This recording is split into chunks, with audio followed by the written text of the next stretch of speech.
खुद पर ध्यान दो, लोगों पर नहीं।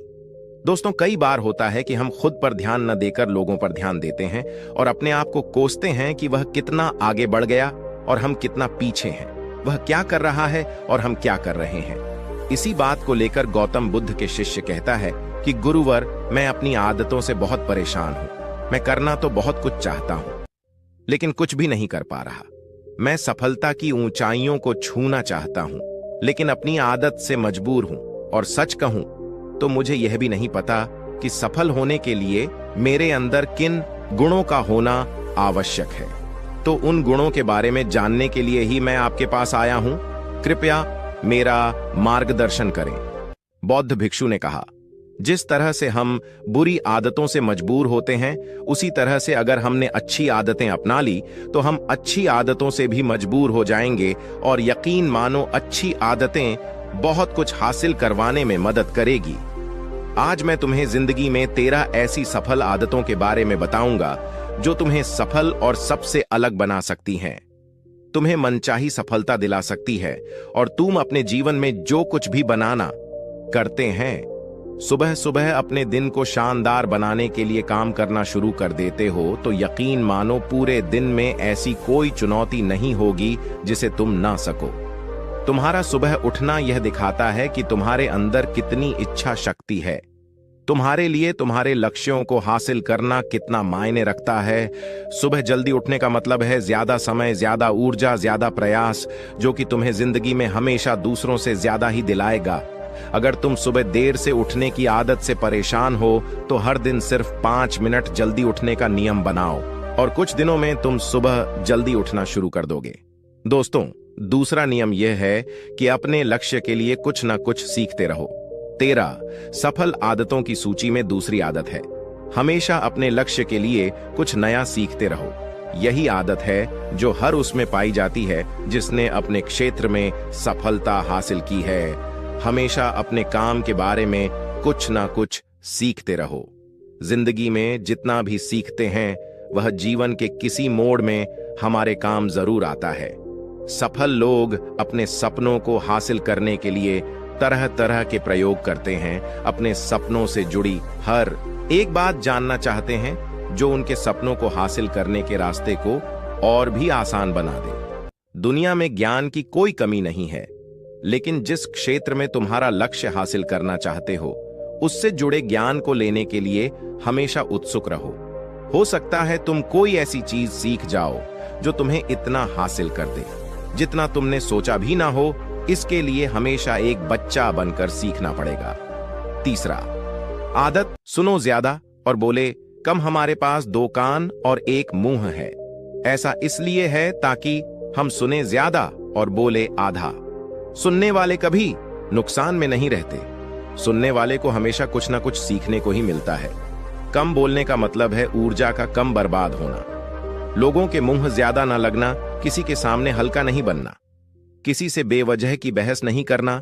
कम बोलने और ज्यादा सुनने वाले लोग बहुत ज्यादा फायदे में रहते हैं। जो व्यक्ति कम बोलता है, उसके अंदर गहराई से सोचने की क्षमता बहुत ज्यादा होती है। जब व्यक्ति कम बोलता है तो वह अपने भीतर से जुड़ा रहता है। उसके भीतर के विचार इतने ताकतवर होते हैं जो किसी भी मंजिल को अपने घुटनों तक लाने के लिए मजबूर कर सकते हैं। चौथा, असहमत होना और मना करना सीखो। सफलता की सूची में चौथी आदत है, असहमत होना और मना करना सीखो। कोई कठपुतली नहीं है जो लोगों की हर बात पर हाँ जी करते रहे। तुम एक अलग इंसान हो। तुम्हारे अलग सपने हैं तो तुम्हारे सिद्धांत भी अलग ही होंगे। तुम्हारी मंजिल अलग है तो तुम्हारा रास्ता भी अलग ही होगा। अगर कोई चीज तुम्हें पसंद नहीं है, यह जरूरी नहीं है कि जो तरीका दूसरों के लिए काम कर रहा है वह तुम्हारे लिए भी काम करेगा। अगर तुम भी औरों का तरीका इस्तेमाल करोगे तो औरों की तरह बन जाओगे। तुम इस दुनिया के सबसे अलग इंसान हो। तुम्हारे जैसा और कोई भी नहीं है। इसीलिए तुम्हें असहमत होने का पूरा हक है, अपनी बात रखने का पूरा हक है और ना बोलने का हर उस काम को, हर उस बात को जो तुम्हारे सपनों, तुम्हारे लक्ष्यों के लिए ठीक नहीं है। अगर तुम्हारा मन नहीं है मित्रों के साथ घूमने जाने का तो उन्हें मना करना सीखो। अगर तुम्हें किसान नहीं व्यापारी बनना है तो घर वालों से बोलो कि मुझे किसान नहीं व्यापारी बनना है। जबरदस्ती ज्यादा दिनों तक नहीं चल पाती और ना ही कुछ हासिल करके देती है। जहां जरूरत हो वह मना करना सीखो, क्योंकि मना करने से तुम कुछ समय के लिए तो दूसरों की नजर में बुरा बन सकते हो, लेकिन खुद की नजरों में और आने वाले समय की नजरों में कभी गलत नहीं बनोगे। ज्यादातर लोग तो जीवन में सिर्फ इस डर से कुछ नहीं कर पाते क्योंकि लोग क्या कहेंगे। अगर असफल हो गया तो लोग मुझ पर हंसेंगे। असल में ज्यादातर लोग जीवन खुद के लिए नहीं बल्कि दूसरों के लिए जीते हैं, दूसरों की राय पर जीते हैं और जीवन भर दुखी रहते हैं। 5वां, सही तरीके से जोखिम लेना सीखो। बौद्ध भिक्षु ने कहा, 13 सफल आदतों की सूची में 5वीं आदत है, सही तरीके से जोखिम लेना सीखो। जिंदगी में सबसे बड़ा जोखिम है कोई रिस्क ही ना लेना। अगर तुम सही काम में जोखिम नहीं ले रहे हो तो तुम अपनी जिंदगी को जोखिम में डाल रहे हो। जोखिम ले रहे हो जिंदगी को बर्बाद करने का या फिर वहीं अटके रहने का जहां पर अभी तुम हो।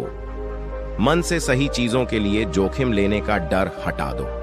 लेकिन तुम्हारा मकसद सिर्फ सुरक्षित रहकर मौत के दरवाजे तक पहुंचना नहीं है, बल्कि एक योद्धा की तरह हर चुनौती को धूल चटाकर जोखिम लेकर एक विजेता का ताज पहन कर रहे हो कर मौत के दरवाजे तक पहुंचना है। सही चीजों के लिए जोखिम लेना चाहिए, इसीलिए जोखिम लेना सीखो। तुम जोखिम लेने का कभी भी अफसोस नहीं करूं, नहीं, लेकिन अगर उचित जोखिम नहीं लिया तो अंत समय में जोखिम ना लेने का इतना बड़ा पछतावा होगा कि तुम सोच भी नहीं सकते। 6, खुद को समझो और समय दो। 13 सफल आदतों की सूची में 6ठी आदत है उस इंसान को समझने की कोशिश करना जो अगले 60 वर्ष तुम्हारे साथ बिताने वाला है, और वह इंसान तुम खुद हो। अपने आप को कितना समय देते हो, अपने अतीत की गलतियों से कितना सीखते हो, तुम अपने वर्तमान को सुधारने के लिए क्या करते हो, अपने भविष्य क्या सोचते हो कि तुम्हारी जिंदगी में क्या चल रहा है। मैं कहां से आया हूं, अभी मैं कहां हूं और आगे मुझे कहां जाना है। तुम्हारी सबसे बड़ी जरूरत और तुम्हारी जिंदगी की सबसे बड़ी चुनौती क्या है, तुम्हें बेहतर ढंग से तुम्हारे अलावा और कोई भी नहीं जान सकता। अगर कोई समझ भी सकता है तो अभी तुम्हारे अंदर क्या भावनाएं चल रही हैं इसके बारे में तुम्हारे अलावा और कोई भी महसूस नहीं कर सकता। अपने आप को हर दिन 10 मिनट दो और इन 10 मिनट में तुम्हारे पास कोई भी नहीं होना चाहिए, ना कोई किताब, ना कोई काम, बस तुम और तुम्हारे विचार होना चाहिए। इस समय बस तुम अकेले रहो और खुद से बातें करो, खुद को अंदर से जानने और समझने का प्रयास करो। 7वां आदत, निर्णय लेना सीखो और तुरंत काम पर लग जाओ। ऐसे कितने काम हैं जो आज तक टालते आ रहे हो, ऐसे कितने निर्णय हैं जिन्हें लेना आज तुम्हारे लिए बहुत जरूरी है, लेकिन तुम निर्णय लेना ही नहीं चाहते, उन्हें टालते रहते हो। ज्यादातर लोग निर्णय नहीं ले पाते, उन्हें इस काम को करना है या नहीं, इस संबंध में रहना है या नहीं, व्यापार करना है, नौकरी करनी है। लोग निर्णय नहीं ले पाते और उलझे रहते हैं। निर्णय लेना सीखो। कोई भी निर्णय ना लेने से बेहतर है कि कोई एक निर्णय लो और उस निर्णय को सही साबित करने का प्रयास करो। और जब एक बार निर्णय ले लो तो तुरंत काम पर लग जाओ। जितने भी दुनिया के सबसे सफल लोग हैं, उनका निर्णय लेने और उस पर काम करने के बीच का समय लगभग 0 होता है। अगर तुमने दिन में 8 बजे कोई निर्णय लिया है, किसी काम की कोई योजना बनाई है, तो 8A1 पर तुम उस निर्णय के अनुरूप होते हुए दिखाई देने चाहिए। 8वां आदत, समय की कीमत करना सीखो। जिंदगी बदल देने वाली 13 सफल आदतों में से 8वीं आदत है, समय की मत करना सीखो। समय एकमात्र ऐसी चीज है जो लगातार कम होता रहता है, वह भी एक समान रफ्तार से। कभी भी इसके कम होने की गति धीमी नहीं पड़ती। समय पर किसी भी चीज का, किसी भी घटना का कोई फर्क नहीं पड़ता। समय एक ऐसी चीज है जिसको सिर्फ तुम देख सकते हो, ना ही उनके पीछे दौड़ सकते और ना ही उससे आगे जा सकते हो। आज तुम्हारी जिंदगी में जो भी चल रहा है, तुम्हें उसका सामना करना ही पड़ेगा। समय के साथ चलना सीखो और आज तुम्हारे लिए जो जरूरी है उसे करते हुए आगे बढ़ते जाओ, क्योंकि समय के बहाव में अगर तुम एक बार पीछे छूट गए, फिर चाहे कितनी ही दौड़ लगा लो, वह पहले वाली बात तो कहीं नहीं हो पाएगी। जो सो रहा है वह निश्चित रूप से कुछ ना कुछ खो हो रहा है, और जो जाग रहा है लगातार भाग रहा है। हम जैसे ही पैदा होते हैं उसी क्षण से हमारे समय की उल्टी गिनती शुरू हो जाती है। इसलिए समय को बर्बाद मत करो, उसकी कीमत को समझो, खुद को जानने में लगाओ। 9वां, आदत फालतू की झंझट को नजरअंदाज करना सीखो। फालतू की झंझट को नजरअंदाज करना सीखो। हमारे पास समय कम है और एक निश्चित मात्रा में ऊर्जा है। अगर हम इसे हर तरह की छोटी छोटी बातों और बेमतलब के कामों में लगाते रहेंगे तो हमारी ऊर्जा बैठी रहेगी। हम कभी भी इसे अपने लक्ष्य की ओर एकत्रित नहीं कर पाएंगे और लक्ष्य को हासिल करने से चूक जाएंगे। ज्यादातर लोगों की गलती भी यही है कि वह हर चीज, हर काम में खुद को सम्मिलित करने की कोशिश करते हैं, जिससे उनकी ऊर्जा घट जाती है और वह कुछ भी महत्वपूर्ण नहीं कर पाते। इसीलिए जो काम जरूरी नहीं है, जो दूसरे कर सकते हैं, उसे दूसरों को सौंप दें। अपना सारा समय अपने महत्वपूर्ण कामों में लगाओ। यदि आपको यह कहानी पसंद आई होगी तो हमारे चैनल को लाइक, सब्सक्राइब जरूर करें। धन्यवाद।